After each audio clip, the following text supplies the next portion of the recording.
நிலையான புகழுக்குரிய தூய்மை மிகு நற்கருணைக்கு எல்லா காலமும் ஆராதனை புகழும் மாட்சி உண்டாக கடவது. நிலையான புகழுக்குரிய தூய்மை மிகு நற்கருணைக்கு எல்லா காலமும் ஆராதனை புகழ் மாட்சி உண்டாக கடவது. நிலையான புகழுக்குரிய தூய்மை மிகு நற்கருணைக்கு எல்லா காலமும் ஆராதனை புகழும் மாட்சி உண்டாக கடவது. என்றுமே மாறாத தேவன் நற்கருணை வடிவிலே நம் மத்தியிலே பிரசன்னமாய் இருக்கிறார். நம்மை வாழ வைக்கிறவர், நம்மை வழி நடத்துகிறவர், நமக்கு சுகத்தை கொடுப்பவர், விடுதலையை வாரி வழங்கக்கூடிய உயிருள்ள கடவுள் நம் கண் முன்னால் எழுந்தருளி இருக்கிறார்.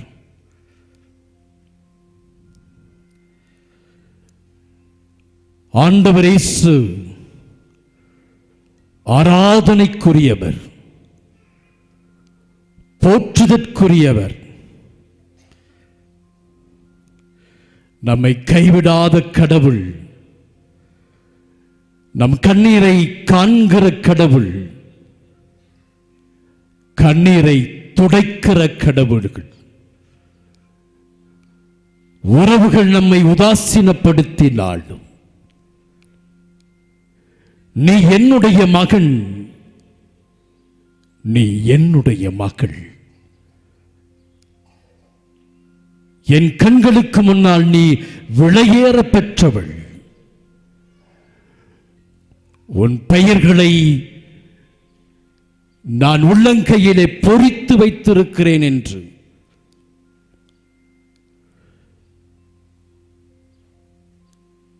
தன்னுடைய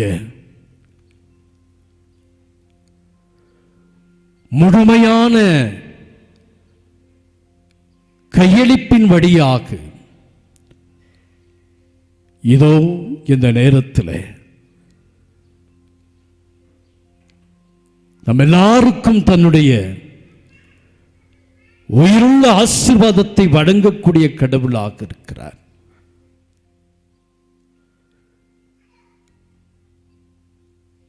யோவான் நற்செய்தி 15வது அதிகாரம் 5வது வசனம். நான் திராட்சை செடி, நீங்கள் அதன் கொடிகள். ஒருவர் என்னுடனும் நான் அவருடனும் இணைந்திருந்தாள் அவர் மிகுந்த கனி தருவார். என்னை விட்டு பிரிந்து உங்களால் எதுவும் செய்ய முடியாது என்று சொன்ன கடவுள் நம்முடைய கடவுள். கல்வாரியிலே தன் உடல் பொருள் ஆவி அனைத்தையும் நமக்காக கையளித்த கடவுள் உயிருள்ள நற்கருணையிலே இதோ பிரசன்னமாய் இருக்கிறார். கத்தோலிக்க மறைக்கல்வி போதிக்கிறது, நற்கருணை நம் கிறிஸ்துவ வாழ்வின் ஆதாரம் உச்சியுமாக இருக்கிறது. ஆம் அன்புக்குரியவர்களே, உயிருள்ள நற்கருணையில் ஆண்டவர் உயிருள்ள கடவுளாக பிரசன்னமாகி இருக்கிறார். நற்கருணை ஆண்டவரால் தான் நம் தாய் திரு அவை வாழ்கிறது, வளர்கிறது. நற்கருணையில் நம் ஆண்டவர் இயேசு நம்மை முழுவதும் அன்பு செய்கிற தெய்வமாக இருக்கிறார். நானே வழி, நானே உண்மை, நானே ஜீவன் என்று சொன்ன நம் கடவுள், நம்மை கைவிடாத கடவுள் நம் மத்தியிலே பிரசன்னமாயிருக்கிறார். இவரை ஆராதிக்கத்தான் இந்த நேரத்தில் நாம் ஒன்று கூடியிருக்கிறோம். இருளான நம்முடைய வாழ்வை வெளிச்சம் நிறைந்த வாழ்வாக, உயிரற்ற வாழ்வை முழு ஜீவனுள்ள வாழ்வாக மாற்றுகின்றார். மத்தேயு நற்செய்தி 28வது அதிகாரம் 20வது திருவசனம். இதோ உலகம் முடியும் வரை என்னாலும் நான் உங்களுடன் இருக்கின்றேன். அன்புக்குரியவர்களே, பல நிலைகளில் நம்முடைய வாழ்வில் நம்முடைய உறவுகளுடைய வெறுப்புகளை நாம் சம்பாதித்திருக்கலாம். குடும்பத்தில் இருக்கிறவர்களே நம்மை வெறுத்து ஒதுக்கி இருக்கலாம். நம்ம மீது பழியை சுமத்தி இருக்கலாம். நம்மை விட்டு விலகி இருக்கலாம்.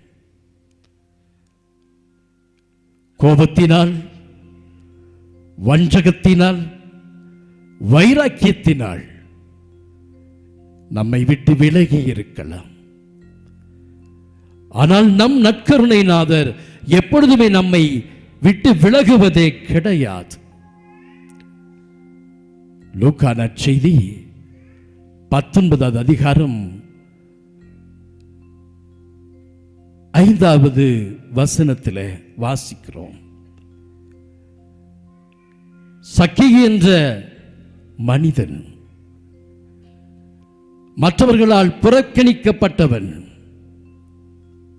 வரி தண்டுபவன், ஆண்டவரை பார்க்க காட்டு அத்திமரத்திலே ஏறுகிறான். தன்னை தனிமைப்படுத்திக் கொண்ட அவனை ஆண்டவர் உற்று பார்க்கிறார்.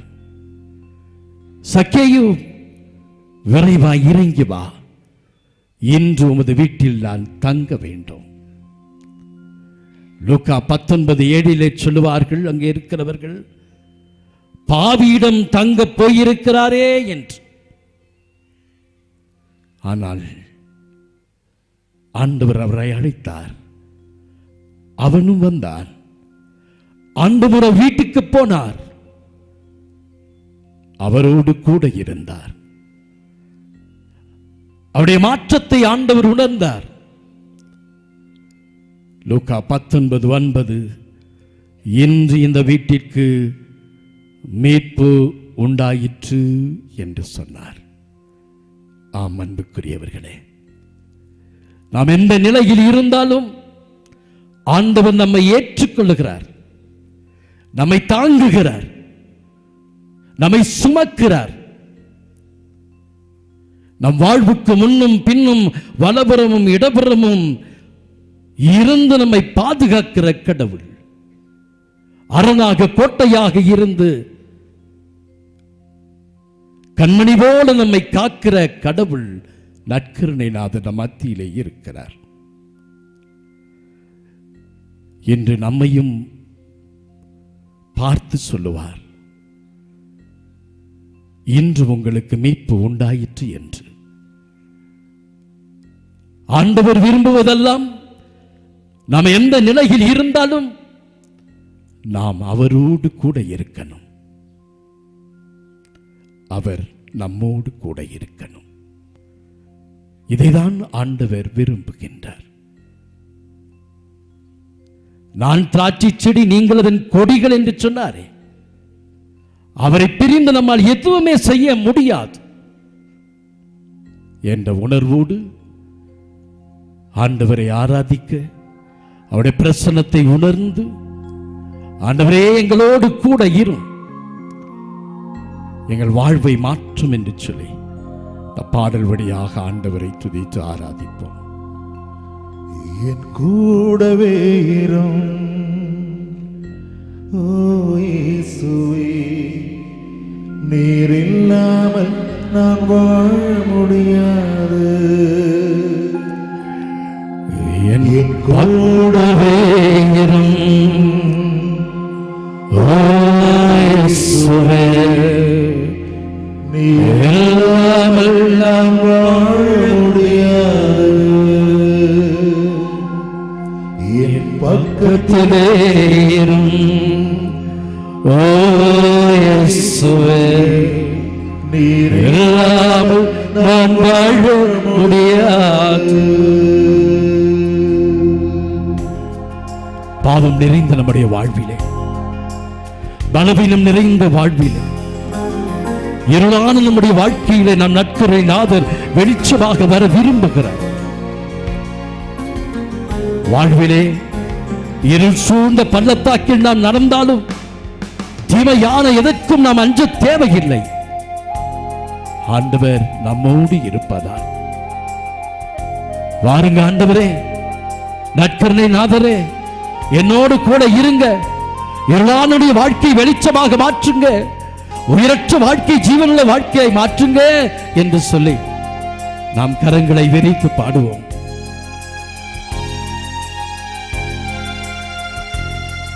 என் கூடவே இரும் ஓ இயேசுவே, பேரில்லாமல் நான் வாழ முடியாது. என் பக்கத்திலே இரும் ஓ இயேசுவே, நீர் இல்லாமல் நான் வாழ முடியாது. என் கூடவே இரும் ஓ இயேசுவே, நீர் இல்லாமல் நான் வாழ முடியாது. என் பக்கத்திலே இரும் நன்றி ஆண்டவரே. Thank you Jesus. ஆண்டவரே உம்மை ஆராதிக்கிறோம், இயேசுவே உம்மை துதிக்கிறோம் சுவாமி. நன்றி ஆண்டவரே. We praise you Jesus. We thank you Jesus. We adore you Jesus. நன்றி சுவாமி. இருளான வாழ்க்கையிலே வெளிச்சமானிரே, ஓயேரற்ற வாழ்க்கையில் ஜீவனானிரே. இருளான வாழ்க்கையிலே வெளிச்சமானிரே, ஓயேரற்ற வாழ்க்கையிலே ஜீவனாயிரே. என் வெளிச்சமும் நீரே, என் ஜீவனும் நீரே, எனக்கெல்லாமே நீங்க தானப்பா. என் வெளிச்சமும் நீரே, என் ஜீவனும் நீரே, எனக்கெல்லாமே நீங்க தானப்பா. என் கூடவே இரும் ஓ இயேசுவே, நீர் இல்லாமல் நான் வாழ முடியாது. என் பக்கத்திலே இரும் ஓ இயேசுவே, நீர் இல்லாமல் நான் வாழ முடியாது. ஆண்டவரே, இதோ நாங்கள் கண்ணீரோடு வந்திருக்கிறோம் ஐயா, ஏராளமான கவலைகளோடு வந்திருக்கிறோம் ஐயா. ஆண்டவரே, எல்லாரும் சொன்னாங்க உங்ககிட்ட போனா மகிழ்ச்சி கிடைக்கும், நிம்மதி கிடைக்கும் அப்படின்னு சொன்னாங்க. அந்த வார்த்தையை நம்பி வந்திருக்கிறேன் ஐயா. ஆண்டவரே, அவர்கள் சொன்னது என்னுடைய வாழ்க்கையாக மாறணையா, என்னுடைய வாழ்க்கை மகிழ்ச்சியா மாறணையா. என்னுடைய கண்ணீர் எல்லாம், என்னுடைய கவலை எல்லாம் தீர்ந்து நான் உன் மகனா, உன்னுடைய மகளா மாறணையா. கடவுளே, என்னை ஆசீர்வதிங்கப்பா.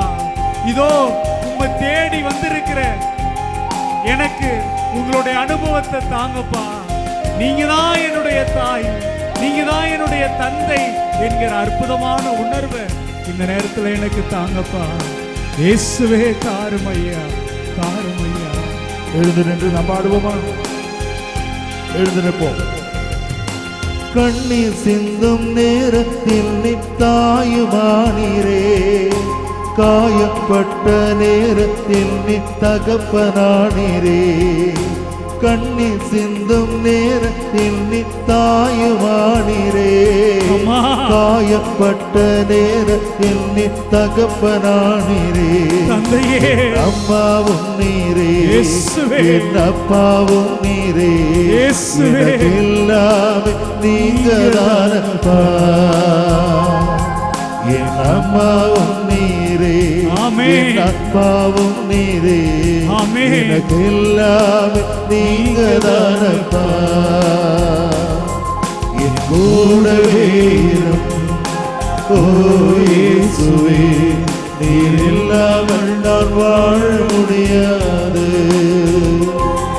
என் பக்கத்திலே இரும் ஓ இயேசுவே, நீர் இல்லாமல் நான் வாழ முடியாது. ஆண்டவரே, என்னுடைய உடல்ல ஏராளமான நோய்கள் ஐயா. நான் பல முறை மருத்துவமனைக்கு போயிட்டு மருத்துவர்களால கைவிடப்பட்டவன் ஐயா. ஆண்டவரே, நாள செலவு செய்ய முடியல ஐயா. என்னுடைய உழைப்பு முழுவதும் என் உடலை கவனித்துக் கொள்வதற்காகவே செலவிட்டுக் கொண்டிருக்கிறேன் ஐயா. ஆண்டவரே, இன்னும் சில சமயங்கள்ல வெளியில சொல்ல முடியாத வேதனைகள் என் உடலுக்குள்ள கிடக்குது ஐயா. என் கணவன்கிட்ட பகிர்ந்து கொள்ள முடியல, என் மனைவியிட்ட கூட சொல்லிக் கொள்ள முடியல. அப்படிப்பட்ட வேதனையோடு, உடல் வேதனையோடு இருக்கிறேன் ஐயா. ஆண்டவரே, இதோ உங்களை தேடி வந்திருக்கேன்ப்பா, உங்களை நம்பி வந்திருக்கிறேன்ப்பா. எனக்கு சுகம் தருவீங்க. நீங்க தான்ப்பா என்னுடைய மருத்துவர், நீங்க தான்ப்பா என்னுடைய நண்பர். இதோ என்னுடைய மனசுக்குள்ள ஏராளமான பிரச்சனைகள், ஏராளமான கவலைகள் ஐயா. ஆண்டவரே, எனக்கு நண்பன் நீங்க தான் ஐயா, நீங்க தான் ஐயா. நீங்க மட்டும்தான் ஆண்டவரே என்னை புரிந்து கொள்ள முடியும். ஆண்டவரே, உங்களால மட்டும்தான் ஆண்டவரே சுகம் தர முடியும். நம்பிக்கையோடு வந்திருக்கிறேன்ப்பா. என்னை ஆசீர்வதிங்கப்பா, என்னை சுகமாக்குங்கப்பா, எனக்கு ஆறுதல் தாங்கப்பா, ஆறுதல் தாங்கப்பா. வியாதியின் நேரத்தில் வைத்தியனானீரே, சோதனை நேரத்தில் நண்பனானீரே. வியாதியின் நேரத்தில் வைத்தியனானீரே, சோதனை நேரத்தில் நண்பனானீரே. வைத்தியன் நீரே, என் நண்பனும் நீரே, எனக்கு எல்லாமே நீங்க தானப்பா. எல்லாமே நீரே, என் நண்பரும் நீரே, எனக்கு எல்லாமே நீங்க தானப்பா. கரங்கள் உயர்த்தி கூடவே இரும் ஓ இயேசுவே, நீர் இல்லாமல் நான் வாழ முடியாது. என் பக்கத்திலே இரும் இயேசுவே, ஓ இயேசுவே, ஆண்டவரே, நீர் இல்லாமல் நான் வாழ முடியாது. என் கூடவே இரும் இயேசுவே, கூடவே ஓ இயேசுவே, என் கூடவே இருங்கப்பா. நான் வாழ முடியாது, என்னால வாழ முடியாது ஐயா. என் பக்கத்திலே ஆண்டவரே, என் பக்கத்திலே இருங்கப்பா. இயேசுவே, இயேசுவே, இல்லாமல் நான் நீங்க இல்லாம வாழ முடியாது. நீர் இல்லாமல் நான் வாழ முடியாது, முடியாது ஐயா. நீர் இல்லாமல் நான் வாழ முடியாது. இயேசுவே, நாள முடியாது ஐயா. நீர் இல்லாமல் நான் வாழ முடியாது. இயேசுவே, நீர் இல்லாமல் நான் வாழ முடியாது. கடவுளே, நீர் இல்லாமல் நான் வாழ முடியாது. என்னால் வாழ முடியாது ஐயா. நீர் இல்லாமல் நான் வாழ முடியாது. நீர் இல்லாமல் நான் வாழ முடியாது. நீர் இல்லாமல்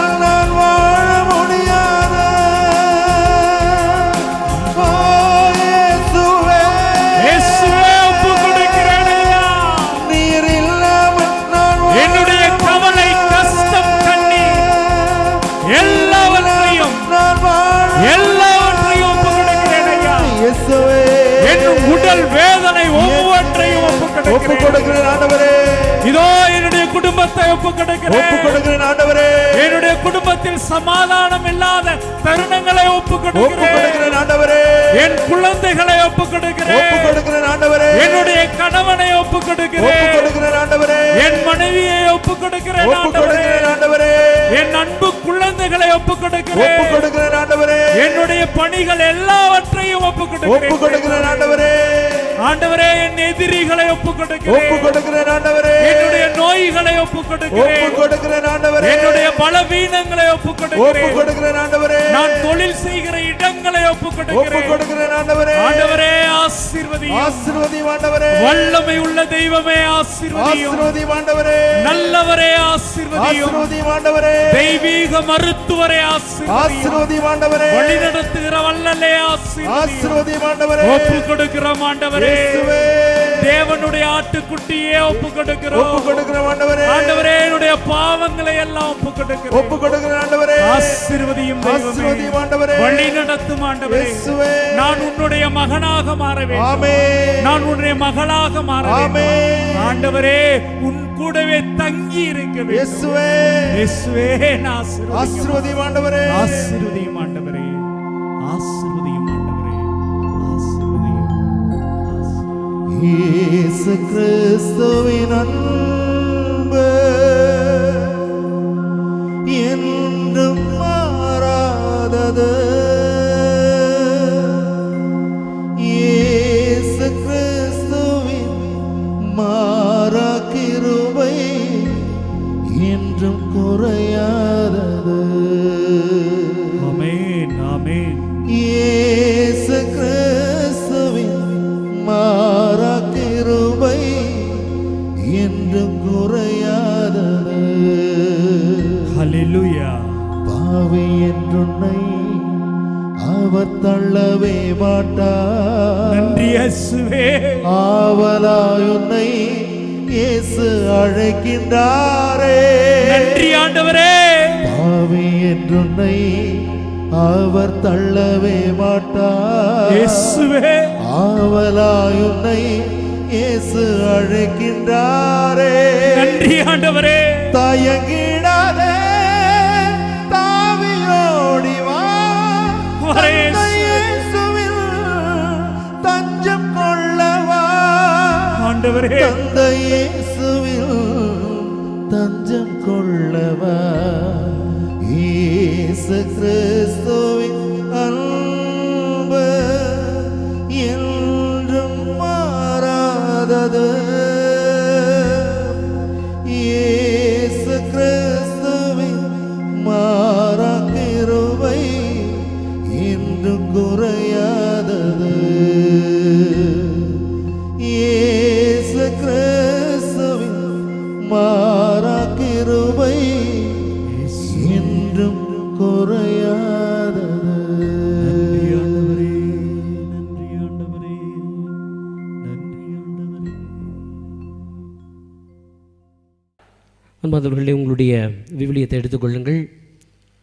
லூக்கா நற்செய்தி அதிகாரம் 19 1 முதல் 10 முடிய.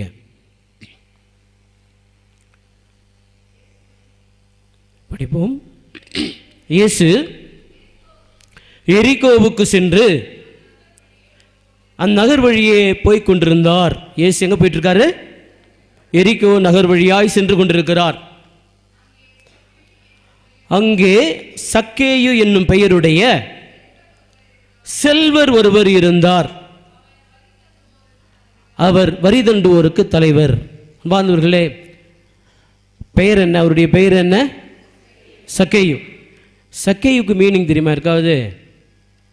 சக்கேயு என்கிற வார்த்தையினுடைய பொருள் கிரேக்க மொழியிலே சக்கேயு என்ன? பியர், தூய்மையான, இன்னசென்ட், ஒன்றுமறியாத தூய்மையான பெயர் கொண்ட சக்கேயு. அவனுடைய வாழ்வு அப்படிப்பட்டதாக இல்லை. பாவ வாழ்க்கையில், அவனுடைய பலவீனத்தில் மக்களை ஏமாற்றி, மக்களை அழித்து அவன் வரி தண்டி கொண்டிருக்கிறான். ஆக அவனுக்கும் அவனுடைய பெயருக்கும் அவனுடைய வாழ்க்கைக்கும் சம்பந்தமில்லாத ஒரு வாழ்வை அவன் வாழ்ந்து கொண்டிருக்கிறான். சக்கேயுனா என்ன? தூய்மையான அல்லது ஒன்றும் அறியாத என்னவாக இருக்கிறான் சக்கேயு? முதல்ல அவன் ஒரு செல்வன், அவனுக்கு தேவையானது இருக்கு, அவனிடத்தில் செல்வம் இருக்கிறது, நிறைவாக இருக்கிறது. இரண்டாவது என்ன? வரி தண்டுவர்களுடைய தலைவன். ஒவ்வொரு குரூப்பாக வரி தண்டுவாங்க, அதுபோன்று வரி தண்டுவர்களுடைய தலைவனாக இருக்கிறான். அதனால் வரி தண்டுவர்கள்லாம் அவனுக்கு படைபலம் உண்டு, செல்வம் உண்டு, பணம் உண்டு, எல்லாம் உண்டு, அவனிடத்தில் எல்லாம் இருக்கிறது. ஆனால் எது இல்லை என்றால் அவனுடைய பெயருக்குரிய அர்த்தமுள்ள வாழ்வு அவனிடத்தே இல்லை, தூய்மையான வாழ்வு அவனிடத்திலே இல்லை, ஒன்றுமறியாத வாழ்வு அவனிடத்தே இல்லை, கடவுளோடு இணைந்திருக்கிற வாழ்வு அவனிடத்திலே இல்லை. படிங்க பிறகு. இயேசு யார் என்று அவர் பார்க்க விரும்பினார். ஆனால் அவருக்குள்ளாக அவருக்கு செல்வம் இருந்தாலும், அவர் வரி தண்டுவர்களுடைய தலைவனாக இருந்தாலும், அந்த சமூகத்திலே அவன் ஒரு தலைவனாக இருந்தாலும் கூட அவனுக்கு ஒரு ஆர்வம் இருந்தது. என்ன ஆர்வம் இருந்ததுன்னா, இயேசு யார், இயேசு யார்னு பார்க்கணும் அப்படின்ற ஒரு ஆர்வம் இருந்தது. ஆக அவன் யார் என்று பார்க்க விரும்புகிறான். ஆகவே அவன் காட்டு அத்திமரத்திலே ஓடி போய் ஏறிக்கொள்கிறான். இயேசு வருவார், இந்த பக்கம் தான் வருவார், நிச்சயமாக நாம் பார்த்து விடலாம். அடிப்படையில் பார்க்கிற பொழுது அவனுக்குள்ளாக இருந்த அந்த ஒரு தேடல், ஏதோ ஒன்று அவனுக்கு தேவைப்படுகிறது. அவனுக்கு பணம் இல்லை, பணம் இருந்தும் கூட, தேவையான ஆள்பலம் இருந்தும் கூட, ஆனால் அவனுக்கு தேவையான ஒன்று, ஏதோ ஒரு தேடல் இருக்கிறது. அந்த தேடலை தேடித்தான் அவன் இயேசுவை தேடுகிறான். அவன் தேட விரும்புகிறான், யார் என்று பார்க்க விரும்புகிறான். என்ன செய்கிறான்? அவர் முன்னே ஓடி போய் அவரை பார்ப்பதற்காக ஒரு காட்டு அத்துமரத்திலே ஏறிக்கொண்டார். இயேசு அவ்வழியே தான் வரவிருந்தார். 4வது இறைவசனம் படிங்க, 5வது படிங்க. இயேசு அந்த இடத்திற்கு வந்தவுடன் அண்ணாந்து பார்த்து அவரிடம், சக்கேயு விரைவாய் இறங்கி வாரும் என்று அழைக்கிறார். இங்கே அவன் காட்டு அத்தி மரத்தில் ஏறிக்கொள்கிறான். ஏன்னா இயேசுவை பார்ப்பதற்காக. ஏன் காட்டு அத்தி மரத்தில் ஏறிக்கொள்ளணும்? குள்ளமாயிருந்தார். இன்னொன்று பார்க்கிற பொழுது கூட்டத்திலே அவரை பார்க்க முடியாது, மக்கள் கூட்டமாக இருக்கிறார்கள், அவரை பார்க்க முடியாது என்பதற்காக அந்த மரத்தில் ஏறிக்கொள்கிறான். ஆக அவன் இயேசுவை பார்க்க விரும்பினாலும் 2 மிகப்பெரிய தடைகள் இருக்கிறது. என்னென்ன தடை? ஒன்று அவனால் உருவாகிற தடை, அவனால் உருவாகிற தடை. மார்க்கு நற்செய்தி 2வது அதிகாரம் 3லிருந்து 4 எடுங்க. மார்க்கு நற்செய்தி 2வது அதிகாரம் 3லிருந்து 4. அப்பொழுது 4 பேர் உடல் நலமற்ற ஒருவரை சுமந்து வருகிறார்கள்.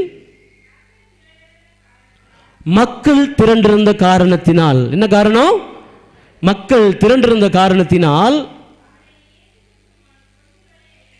இயேசுவிடம் கொண்டு வர முடியவில்லை. ஆக 2 காரணம். இயேசுவை அணுகணும்னா 2 தடைகள் இருக்கிறது. ஒன்று நம்மால் உருவாகிற தடை, உடலியல் ரீதியாக, உள்ள ரீதியாக. ஒன்று அவன் குட்டையாயிருந்தான், அது மட்டுமல்ல அவனுடைய வாழ்வும் குட்டையாயிருந்தது. அவன் எத்தனை வரி தண்டு போர்னு சொல்லும் பொழுது எத்தனை பேருடைய கண்ணீரை சுமந்திருப்பான், எத்தனை பேரை அழுத்தி அழுத்தி அதை கலெக்ட் பண்ணியிருப்பான் காசுலாம். அந்த வரி பணத்தை பெறுவது என்பது ஈஸி அல்ல, எளிதான காரியம் அல்ல. அவன் எத்தனை பேருடைய கண்ணீருக்கு அவங்களுடைய வாழ்க்கையில் கண்ணீரோடு கொடுத்துருப்பாங்க அந்த காசுலாம். எத்தனை பேருடைய கண்ணீரை, எத்தனை பேருடைய கஷ்டங்களை அவன் சுமந்திருப்பான். அவனுடைய வாழ்வு தடையாக இருந்தது. இன்றைக்கு நாமெல்லாம் இயேசுவை சந்திக்கணும் அப்படின்னு சொன்னால் மிகப்பெரிய தடை நாம இருக்கிறோம். நம்ம கிறிஸ்துவன் என்கிற பெயரை வைத்திருக்கிறோம். சக்கேயு போலவே நாம் கிறிஸ்துவை சுமந்து கொள்ளாத ஒரு வாழ்வு. ஆக அவன் இயேசுவை தேடுகிறான். இயேசுவை தேடுகிற பொழுது 2 தடைகள். என்னென்ன தடைகள்? ஒன்று அவனால் உருவாகிற தடை, அவனுடைய பலவீனத்தால, அவனுடைய பாவ வாழ்க்கையினால கடவுளை காண முடியாத ஒரு தடை. எசையா இறைவாக்கினர் 59வது அதிகாரம் 2வது வசனம் எடுங்க.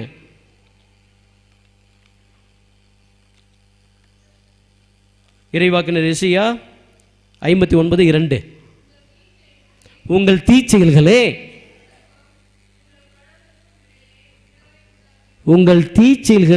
உங்களுக்கும் உங்கள் கடவுளுக்கும் இடையே பிளவை உண்டாக்குகிறது. சக்கேவியால் நெருங்கி போக முடியலனா அவனுடைய தீய வாழ்வு, நம்மால ஏன் நெருங்கி போக முடியலனா நம்முடைய பலவீனம், நம்முடைய தீய வாழ்வு, நாம் தேர்ந்து கொள்ளுகிற தீய வாழ்வு, கடவுள்கிட்ட போக முடியாத ஒரு சூழல். எல்லாம் செஞ்சுட்டு அவனை சொல்லும் பொழுது எசேக்கியா இறைவாக்கினரில் மேலும் சொல்லும் பொழுது படிச்சிங்கன்னா, உங்களுடைய கைகளோ இரத்த பழிகள், உங்கள் கைகளை உயர்த்தும் பொழுது நான் பாராமுகமாக இருப்பேன். ஆண்டவர் சொல்லுவார், உங்களுடைய கைகளை உயர்த்தி ஜெபிக்கிற பொழுது நான் பார்க்க மாட்டேன், உங்களுடைய மன்றாட்டுக்கு செவிசாய்க்க மாட்டேன். காரணம், உங்களுடைய கரங்களிலே இரத்த கரைகள் இருக்கிறது, போய் கழுவிக்கொள்ளுங்கள். 1வது அதிகாரத்திலையும் சொல்லுவார், 59வது அதிகாரத்திலையும் எசேக்கியா இறைவாக்கினர் பார்க்கலாம். போய் உங்களுடைய கரங்களை கழுவிக்கொண்டு தூய்மையாக்கி கொள்ளுங்கள் என்கிறார். காரணம், நம்முடைய வாழ்வு, பல பேருடைய கஷ்டங்களை சக்கேயு என்ன செய்தானோ அதே காரியங்களை நம்மளும் செய்கிறோம். அடுத்தவர்களுடைய கண்ணீரை வரவழைப்பது, அடுத்தவருடைய வாழ்வை அழுத்துவது, அடுத்தவர்களை நிம்மதியாய் விடாத நிலை, இப்படி பல்வேறு நிலைகள் கடவுளுக்கு நமக்கும் ஒரு மிகப்பெரிய தடையை உருவாக்குகிறது, பிளவை உருவாக்குகிறது. இரண்டாவது என்ன தடை? இரண்டாவது தடை மக்கள் பெருங்கூட்டம். மக்கள் எப்பவுமே கடவுள்கிட்ட போக விட மாட்டாங்க. உங்களோடு இருக்கிறவங்களே நம்ம அழகாக கிளம்பியிருப்போம், பூசைக்கு போகலாம், திருப்பள்ளிக்கு போகலாம் அப்படின்னும் பொழுது தான், வா ஷாப்பிங் போயிட்டு வரலாம், இல்லை சினிமாவுக்கு போகலாம், இல்லை வெளியே போகலாம், இன்றைக்கி எதுக்கு போகிறோம், நாளைக்கு போய்க்கலாம். இது போன்ற நிறைய விஷயங்கள். பிரியமானவர்களே, நம்ம கடவுளை பார்க்க முடியாதபடிக்கு, ஒன்று நம்முடைய வாழ்வே நமக்கு தடையாக இருக்கிறது. 2 மக்களுடைய கூட்டம், மக்களுடைய வாழ்வு, நம்மை சூழ்ந்திருக்கிற மக்கள்லாம் தடையாக இருந்து கொண்டிருக்கிறார்கள். சக்கேயுவை போல நாம் முயற்சி எடுக்க வேண்டும். சக்கேயு போல நாம் முன்னேறி செல்ல வேண்டும். சக்கேயு போல நாம் பார்க்க ஆசைப்பட வேண்டும். இரண்டாவதாக நீ பார்க்கிற பொழுது இந்த நிலையில் இயேசு அங்கே போகிறாரு, அங்கே நிற்கிறாரு. அங்கே பார்த்த உடனே சக்கேயுவை அண்ணாந்து பார்த்து என்ன சொல்கிறாரு? சக்கேயு விரைவாய் இறங்கி வா, சக்கேயு விரைவாய் இறங்கி வா. சீராக் புத்தகம் எடுங்க, 15வது அதிகாரம் 14 to 19 வரை. இதற்கு முன்பாக எந்த ஒரு நமக்கு குறியீடுகளும் கொடுக்கப்படவில்லை. இயேசுவும் சக்கேயும் சந்தித்தது போல இயேசு வருகிறார், அங்கே நிற்கிறார், சக்கேயுனுடைய பெயரை சொல்லி அழைக்கிறார், நீ கீழே வா. இங்கே எப்படின்னா, நம்ம காலையில் சிந்திக்கிற பொழுது கூட தொடக்க நூல் புத்தகத்தில் ஆதாம் ஏவாள் பாவம் செய்த பிறகு ஒளிந்து கொண்டார்கள். இயேசு என்ன கூப்பிட்றாரு? கடவுள் என்ன கூப்பிட்றாரு? ஆதாமே நீ எங்கே இருக்கிறாய்? இங்கேயும் ஒளிந்து கொண்டிருக்கிறான். கடவுள் பார்த்து விடக்கூடாது, மறைவா அந்த இலைகளுக்கு நடுவில், சக்கேயு நீ இறங்கி வா அப்படின்னு சொல்லி இயேசு அழைக்கிற அந்த குரலை நாம் பார்க்கிறோம். சீராக் புத்தகம் படிங்க, 15வது அதிகாரம் 14 to 19 வரை உள்ள இறைவசனங்கள். அவரே தொடக்கத்தில் மனிதனை உண்டாக்கினார், தங்கள் விருப்பத்தின்படி செயல்பட அவர்களை விட்டுவிட்டார். அவங்களுக்கு சுதந்திரம், நம்ம செய்யணும், எல்லாத்தையும் செய்யணும், நீங்கள் எல்லாத்தையும் அனுபவிங்க, நல்லா சுதந்திரம் உங்களுக்கு தெரியும், நல்லது கிட்ட தெரியும், எதை செய்யணுன்றதுக்காக கடவுள் அவர்களை விட்டு விட்டார். அதன் பிறகு நீ விரும்பினால் கட்டளைகளை கடைபிடி, பற்றுறுதியுடன் நடந்து உன் பற்றுறுதியுடன் நடப்பது உனது விருப்பத்தை பொறுத்தது. படிங்க. உனக்கு முன் நீரையும் வைத்திருக்கிறேன், நெருப்பையும் வைத்திருக்கிறேன். உன் கையை நீட்டி உனக்கு விருப்பமானதை எடுத்துக்கொள். என்னன்னா, உனக்கு முன்பாக சாவும் வைக்கப்பட்டிருக்கிறது, வாழ் வைக்கப்பட்டிருக்கிறது. எதை நீ எடுக்க வேண்டுமோ எடுத்துக்கொள் என்று சொல்கிற ஃப்ரீடம் நமக்கு ஆண்டவர் கடவுள் கொடுக்கிற அற்புதமான ஒரு வேல்யூ, நமக்கு அற்புதமான கொடை என்பது சுதந்திரம்.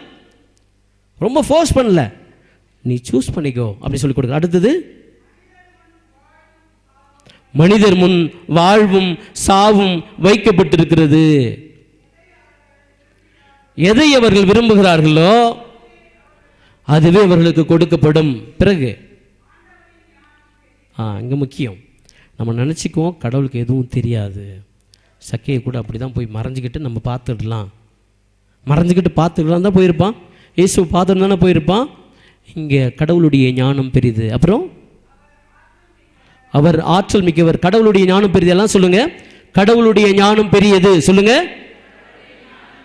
சத்தமா சொல்லுங்க, கடவுளுடைய ஞானம் பெரியது.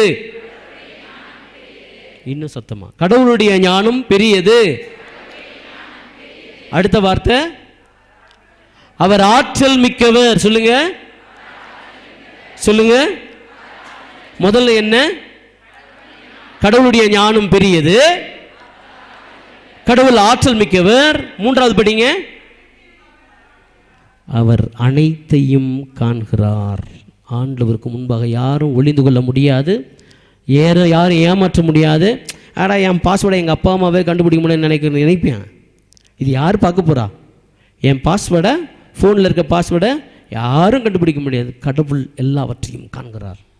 அவருடைய ஞானம் பெரியது, அவருடைய ஆற்றல் பெரியது, அவர் அனைத்தையும் காண்கிறார். Praise the Lord. சொல்லுங்க, முதல்ல என்னது? சத்தமா, அவருடைய ஞானம் பெரியது. சொல்லுங்க. இரண்டாவது, அவருடைய ஆற்றல் மிக்கவர். மூன்றாவது, அவர் எல்லாவற்றையும் காண்கிறார், அனைத்தையும் காண்கிறார். எதையும் நம்ம ஏமாற்ற முடியாது. டாக்குமெண்ட்ல, ஃபோனில், வாழ்க்கையில் எதையும் ஏமாற்ற முடியாது. ஏனென்றால் கடவுள் விட்டுறார். என் அன்புக்குரியவர்களே, இங்கே கடவுள் பார்க்கிறார். சரியாக அந்த இடத்துல நின்று, சக்கேயு நீ இறங்கி வா, உன்னுடைய தேடல் எனக்கு பிடித்திருக்கிறது. நீ எந்த வாழ்க்கையில்னா வாழ்ந்து கொண்டிருக்கிறாய், ஆனால் நீ என்னை காண வேண்டும் என்று வந்திருக்கிறாய் அல்லவா, தேடி வந்திருக்கிறாய் அல்லவா, உன்னுடைய முயற்சியை நான் பாராட்டுகிறேன். நீ இறங்கி வா என்பதனுடைய அர்த்தம், விரைவா இறங்கி வா, உன் வீட்டிலே நான் உணவருந்த வேண்டும் அழைக்கிறார். இப்போ என்ன நடக்கிறது அங்க? அவர் விரைவாய் இறங்கி வந்து மகிழ்ச்சியோடு வரவேற்றார். அவன் பாவியாயிருந்தாலும் மகிழ்ச்சியோடு இறங்கி வருதல்.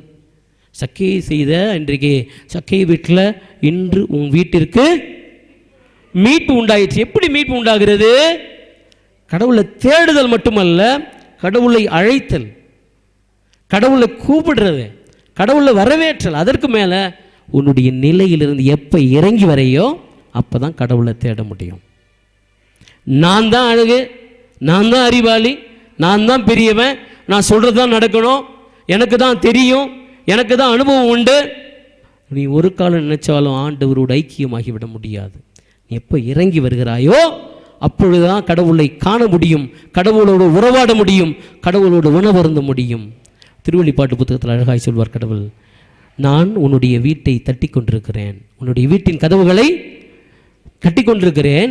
எவராவது என் குரலை கேட்டு கதவை திறந்தால் அவர்களோடு நான் உணவருந்துவேன். நீங்கள் சின்ன பிள்ளைங்கள்லாம் பார்த்தீங்கன்னா வீட்டில் அம்மா அப்பா சத்தம் கேட்குது, அப்பா செருப்பு சத்தம் கேட்குது, அப்பாவுடைய பைக் சத்தம் கேட்குது, அப்பாவுடைய கார் சத்தம் கேட்குது, அப்பா வரார் சொல்லி கேள்விப்பட்டிருக்கீங்களே, சொல்கிறத பார்த்துருக்கோங்களா, அப்பா வந்துட்டாங்க அப்படின்னு சொல்லுன்னா அந்த சத்தமும் அந்த ஒளியும் மகனும் இணைந்திருக்கிறார்கள்.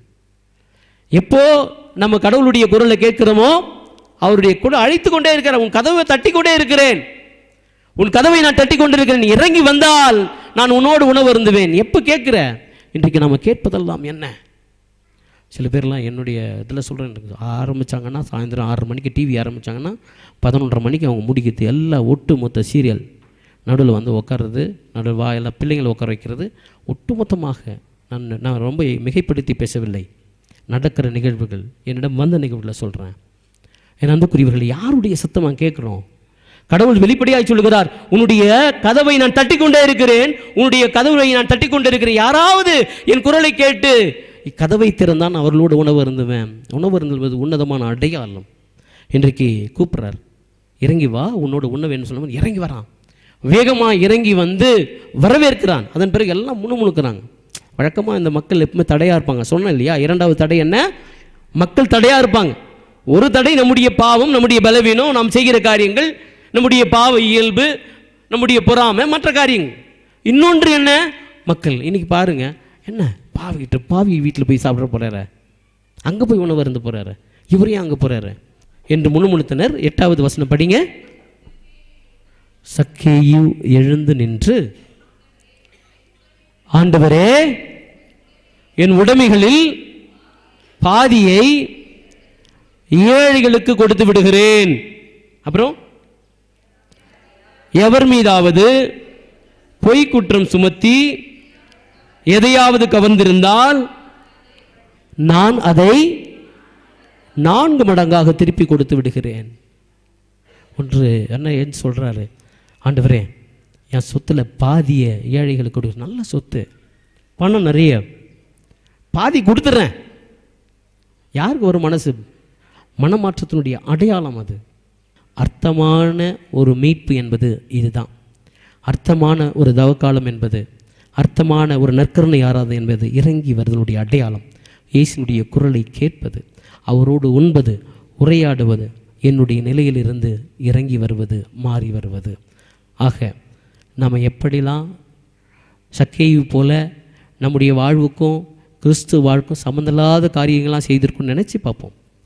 கடவுள் கூப்பிட்டுட்டே இருக்கார், கடவுள் அழைச்சிட்டே இருக்கார், கடவுள் தட்டிக்கொண்டே இருக்கிறார். வா வா என்று அழைக்கிறார், என்னுடைய குரலை கேள் என்று அழைக்கிறார். யாரும் நம்ம கேட்பதாக இல்லை. நம்மளாம் உலகத்தினுடைய குரலுக்கு செவிமடுத்து கொண்டிருக்கிறோம். இயேசுனுடைய குரலை கேட்டு அவரோடு அமர்ந்து உண்ணுகிற பொழுது, நம்முடைய செயலிலே மாற்றம் கொடுக்கிற பொழுது ஆண்டவர் நமக்கும் சொல்வார், இன்று உன் வீட்டிற்கு மீட்பு உண்டாயிற்று. ஆண்டவரே, இதோ அந்த சக்கேயு உங்களை பார்க்கணும்னு சொல்லி ஆர்வத்தோடு ஓடி வந்தான். உங்க முகத்தை பார்க்கணும்னு சொல்லி அந்த காட்டு அத்தி மரத்தின் மீது ஏறிக்கொண்டான். தன்னுடைய செல்வங்களை மறந்தான், தன்னுடைய பாவங்களை மறந்தான். அவனுக்கு தெரிஞ்சது ஒன்னே ஒண்ணுதான், உங்களுடைய முகம். ஆமாண்டவரே, இதோ அந்த சக்கேயுவை போல நாங்களும் ஓடி வருகிறோம். உங்க முகத்தை பார்க்கணுமப்பா, உங்களுடைய அந்த அற்புதமான முகத்தை பார்க்கணும்பா, உங்களை சந்திக்கணும்பா. ஆமாம் ஆண்டவரே, என்னுடைய வாழ்க்கையிலும் மீட்பு கிடைக்கணும் ஐயா, என்னுடைய வாழ்க்கையிலும் மகிழ்ச்சி பொங்கணும் ஐயா. இதோ அதுக்காக என்னுடைய நற்கருணை ஆண்டவரே, உங்கள் முகத்தை பார்க்கிறதுக்காக ஓடி வந்திருக்கிறோம், உங்களோடு பேசுறதுக்காக வந்திருக்கிறோம். ஆம் தெய்வமே, உங்களை பார்க்கணும், உங்க முகத்தை பார்க்கணும் ஐயா, உங்க முகத்தை பார்க்கணும். உங்க முகத்தை பார்க்கணுமே ஏசையா, உங்க முகத்தை பார்க்கணுமே ஏசையா, உங்க முகத்தை பார்க்கணுமே ஏசையா, உங்க முகத்தை பார்க்கணுமே ஏசையா.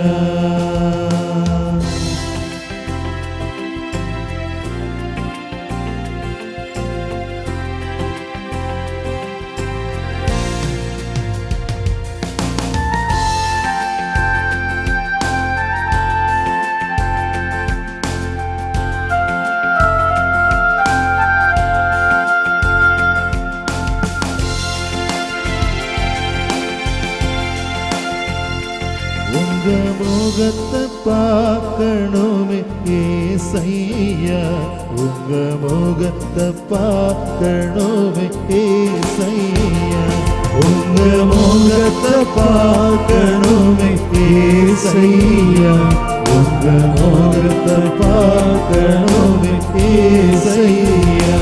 இயேசுவே வாருமே, இயேசுவே வாருமே, கரங்களை உயர்த்தி இயேசுவே வாருமே, இயேசுவே வாருமே. ஆண்டவரே, என்னுடைய வாழ்க்கை முழுவதும் பாடுகள் ஐயா. குடும்பத்துல சமாதானம் இல்லை, நான் பணிபுரிகிற இடத்துல எனக்கு நிம்மதி இல்லை. எங்கு போனாலும் நீங்க அனுபவிச்ச அந்த சிலுவை பாடுகளை போல அனுபவிச்சுக்கிட்டே இருக்கிற ஐயா. ஐயா, என்னுடைய வாழ்க்கையில மகிழ்ச்சி வேண்டும் ஐயா. ஆண்டவரே, என்னுடைய வாழ்க்கை முழுவதும் துயரங்களும் துன்பங்களும் சூழ்ந்து இருக்குது ஐயா. இவை எல்லாம் மாறணையா. ஆமா ஆண்டவரே, அந்த நம்பிக்கையோடு உங்களை பார்க்கிறேன்ப்பா, அந்த ஆசையோடு உங்க முகத்தை பார்க்கிறேன்யா. என்னோட வாழ்க்கை மாறணையா, என்னுடைய பாடுகள் மாறணையா, என்னுடைய துயரங்கள் மாறணையா, மாறணையா. இந்த பாடுகள் வேதனை மறைந்து விடும், எந்த துயரங்கள் கலக்கங்கள் மாறிவிடும். எந்த பாடுகள் வேதனை மறைந்து விடும், எந்த துயரங்கள் கலக்கங்கள் மாறிவிடும். உங்க முகத்தை பார்க்கணுமே ஏசையா, உங்க முகத்தை பார்க்கணுமே ஏசையா, உங்க முகத்தை பார்க்கணுமே ஏசையா, உங்க முகத்தை பார்க்கணுமே ஏசையா. இயேசுவே, கரங்கள் உயர்த்தி வாருமே, இயேசுவே வாருமே, இயேசுவே வாருமே, இயேசுவே வாருமே. ஆண்டவரே, இதோ சங்கீத ஆசிரியர் சொல்வதை போல நான் செய்யற தவறுகள் எல்லாம் கண் முன்னாடியே நிக்குதையா. என்னுடைய மனைவிக்கு எதிராக நான் செய்த தவறுகள், என்னுடைய கணவருக்கு எதிராக நான் செய்த பாவங்கள், என்னுடைய குழந்தைகளுக்கு எதிராக, என்னுடைய பெற்றோர்களுக்கு எதிராக நான் செய்த எல்லா தவறுகளும் என்னுடைய கண்களுக்கு முன்பாக இருந்து எனக்கு பயமா இருக்குதையா. என்னுடைய வாழ்க்கையில நான் உங்களை பார்ப்பேனா, உங்களை பார்க்கிறதுக்கு எனக்கு அருகதை இருக்குதா என்கிற எண்ணம் எழுந்து கொண்டே இருக்குதையா. ஆண்டவரே, நான் உங்களை பார்க்கணையா.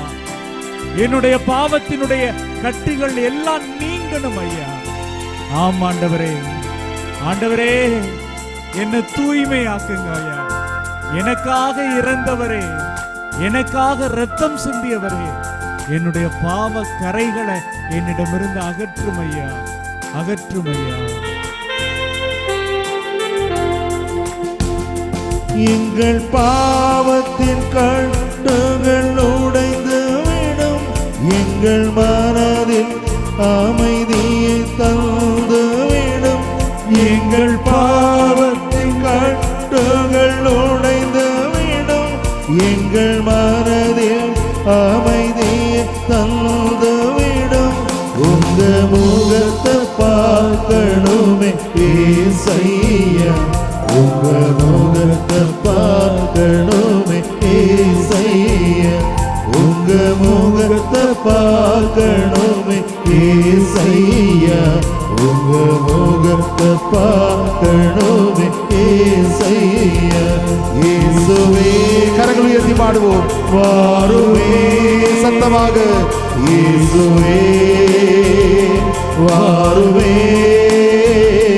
இயேசுவே வாருமே, இயேசுவே வாருமே. அன்பு தெய்வமே, நான் வாழ்க்கையில முன்னேறணும்னு நினைக்கிற பொழுதெல்லாம் ஏராளமான தடைகள் இருக்குதையா. ஒரு அடி ஏறினா பல அடி நான் சறுக்கி விழுந்து கொண்டே இருக்கிறேன். ஆண்டவரே, இந்த தடைகள் எல்லாம் போகணும் ஐயா. நாங்கள் செய்யற தொழில வளர்ச்சி காணணும் ஐயா. திருமண தடைகள் நீங்கணும் ஐயா. எங்களுடைய மகனும் மகளும் நல்லா படிச்சு வாழ்க்கையில முன்னேறணும் ஐயா. ஆமா ஆண்டவரே, உங்க முகத்தை பார்த்து கேட்கிறேன் ஐயா, உங்களுடைய அன்பை பார்த்து கேட்கிறேன் ஐயா, உங்க மீது நம்பிக்கை வச்சு கேட்கிறேன் ஐயா.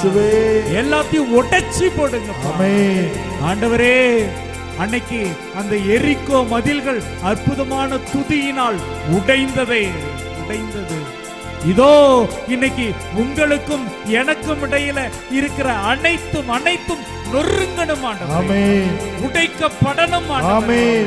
ஆம் தெய்வமே, நான் உங்களை பார்க்கணும் ஐயா. உங்களை பார்ப்பதற்கு எதுவும் எப்பொழுதும் எனக்கு தடையா இருக்கவே கூடாதையா, இருக்கவே கூடாதையா.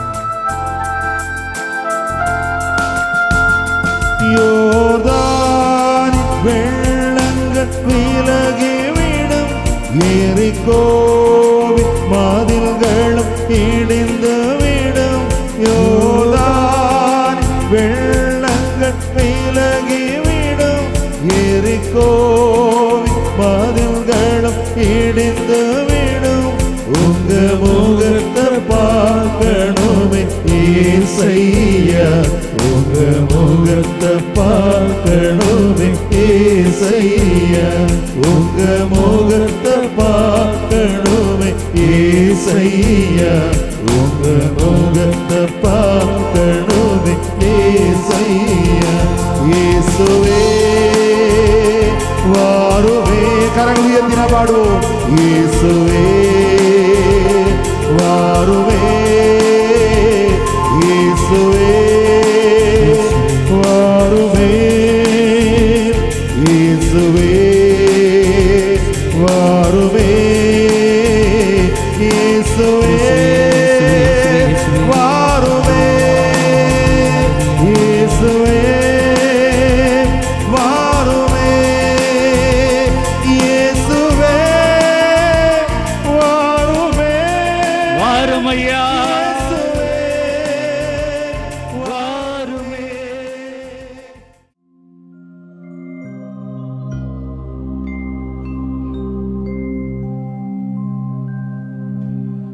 மாண்புயரே வருளடையாளத்தை தாழ்ந்து பணிந்து ஆராதிப்போ.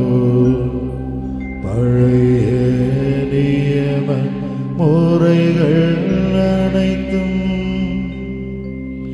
இனி மறைந்த முடிவு பெறுக. புதிய நியம முறைகள் வருக. புலன்களாலே மனித இதனை அறிய இயலா. குறையை நீக்க நம்பிக்கையின் உதவி பெறுக. தந்தை அவர்க்கும் மகனிவர்க்கும் புகழ்ச்சியோடு வெற்றியார்ப்பும். மீட்பின் பெருமை மாட்சிமையோடு வலிமை வாழ்த்து யாவுமாக. இருவரிடமா வருகின்றவராம் தூய ஆவியானவர்க்கும் அளவில்லாத சம புகழ்ச்சி என்றுமே உண்டாகுக.